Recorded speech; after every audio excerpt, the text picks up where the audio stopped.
Hello everyone. In this video, I'm going to show you how to split a frame into foreground and background using the GMM or Gaussian mixture model in MATLAB, and then how to use background subtraction to detect moving objects or apparently moving objects or pixels. Now, I have talked about both of these, whether background subtraction or GMM. I talked about how to do it in OpenCV, but here I want to show you how to do it in MATLAB using built-in functions in Computer Vision Toolbox. So the first thing you want to do is to have something that reads the frame of a video. And the simplest thing you can do is this method called video reader. So you pass to it the name of the video, the AVI movie, which is this one is inside MATLAB. It comes with MATLAB installation, and you create the object. Now you can use this object with the method called read frame. So read frame reads frame by frame using the video reader object. So now that you have this and you can read frames, you are going to first create the model of the foreground using the next function, built-in function in Computer Vision Toolbox. It's vision.foreground detector.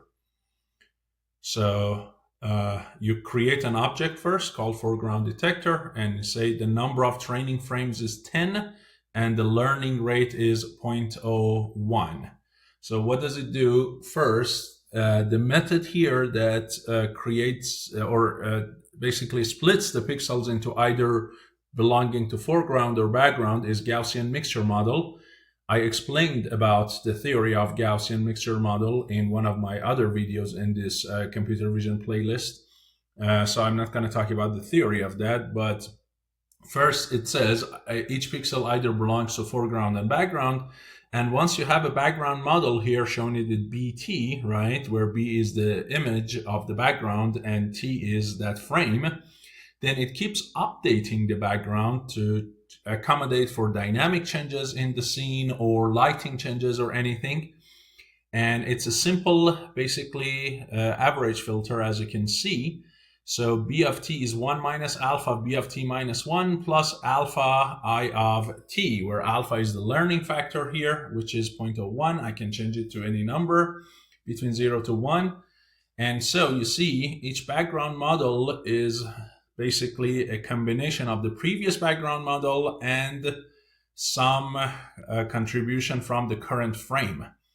And of course, the bigger the alpha is, the bigger effect the current frame has on the background model as opposed to the history of the background. Okay, so if you make this alpha 1, literally you are saying the background is the current image. Forget about whatever it was in the past. And if it's 0, you say, well, I just keep the previous background model as the current one, and I don't care any changes that has happened between previous and the current frame. So it's always good to have a combination of both, but depending on how fast your background is changing, you need to update this alpha. So if the background is changing slowly, the camera is fixed, there are not too many objects that are added to the background or not huge lighting changes or something, you want to use a small alpha, something like 0.01, 0.02, less than 0.1. Once you go above 0.1, now the effect of the current frame is significant. So here in this video frame, it's a surveillance camera. The lighting change is not too much and nothing comes into the background and stays there. So I use a very small number. And then how many frames do you use to train your model? Here I'm using 10 frames. So you create that. Now what? Now you create a video player object so you can show the result and give it some name if you want.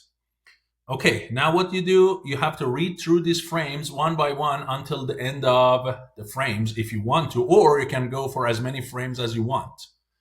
So here, since I want to go to the end, I want to use this built-in function called hasFrame. That is an interesting built-in function which reads frame by frame until the next frame that is read is empty, which means there is no more frame. So this is doing that for you, and it is returning a 0 or a 1. If there is more frame to read, it returns a 1.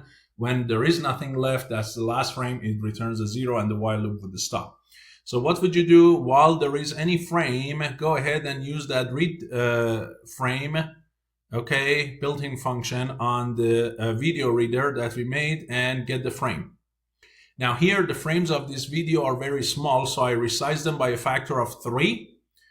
And then now I can apply my foreground detector model. I can apply to this frame using the built-in command step. So step in computer vision is not a command that you had in controls, like it's not a unit step function or something. Step has different applications. One of them is to apply basically an object on a variable like a matrix or something. So that is what the step does. It is applying it and it giving you a binary foreground mask.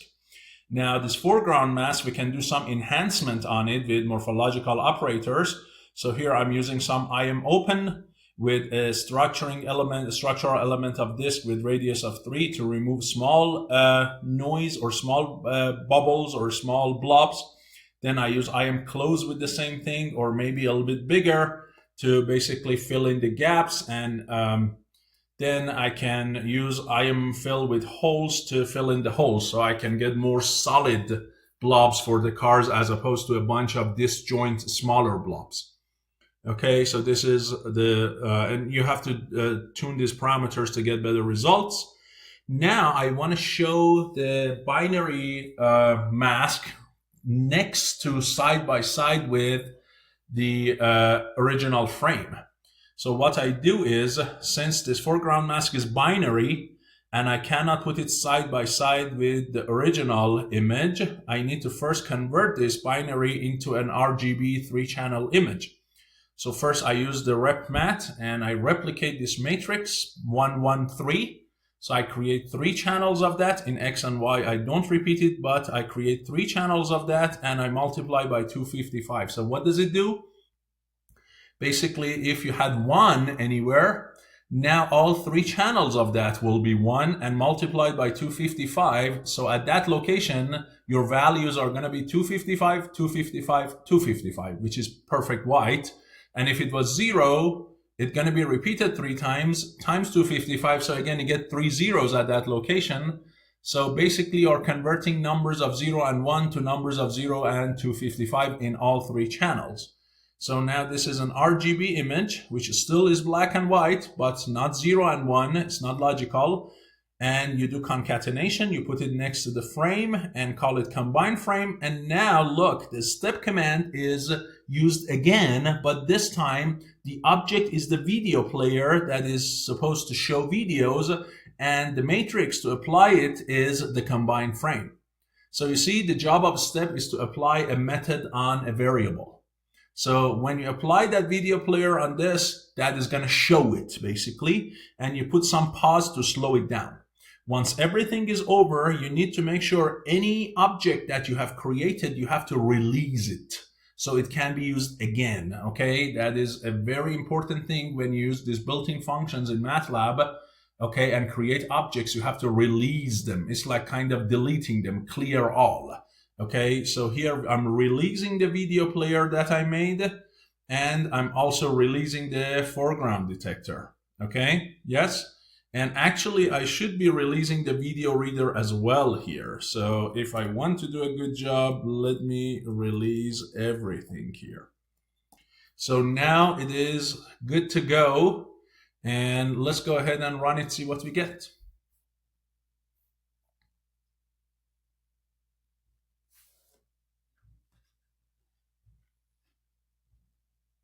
There we go.